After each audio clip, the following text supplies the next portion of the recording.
Lovers ரெண்டு பேருக்குள்ள letter எழுதுறாங்க.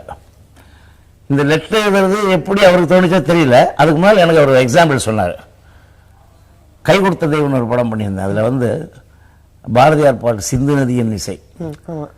அந்த பாடல் எப்படி ஓடுன்னு கேட்டாருனாக்கா, அவர் யோசனை பண்ணி திங்க் பண்ணி எழுதுற மாதிரி டியூன் அமையணும்.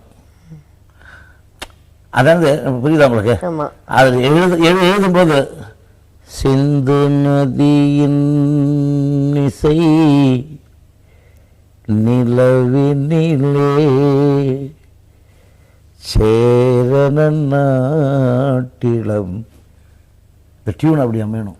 அது முடிஞ்சதுக்கு அப்புறம் ஒரு திங்கிங் டியூன் கூட இருக்குல்ல சார், யோசிக்கிறது ஓப்பனிங் மட்டும் அப்படி வேணும்னு ஒரு ஐடியா கொடுத்தவர். அந்த பாட்டு நல்லா பாப்புலர் ஆச்சு. ஸோ இது என்ன நினைச்சாலும் தெரியல. கிருஷ்ணன் பஞ்சு இந்த படத்துக்கு உட்காரும்போது எனக்கு லெட்டர் எழுதுற மாதிரி ஒரு பாட்டு வேணும்னாரு. அப்போ சொன்னார், அது கவிதை எழுதுகிற மாதிரி, தனக்கு தானே எழுதுகிற மாதிரி, இது ஹஸ்பண்ட் அண்ட் ஒய்ஃப் மாதிரி எழுதிக்கிறாங்க லெட்டர். அதுக்கு லெட்டர் எழுத மாதிரியே முடங்கிட்டு, நான் இங்கு சௌக்கியமாக இருக்கிறேன், உங்களை நேரில் பார்த்த விஷயங்கள் பல பேச வேண்டி, இப்படி படிப்பாங்க சில பேர்.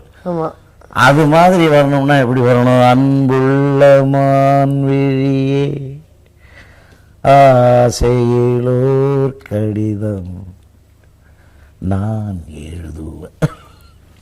அந்த மாதிரி டியூன்ல அவன் அப்படி ஐடியா கொடுத்தாங்க.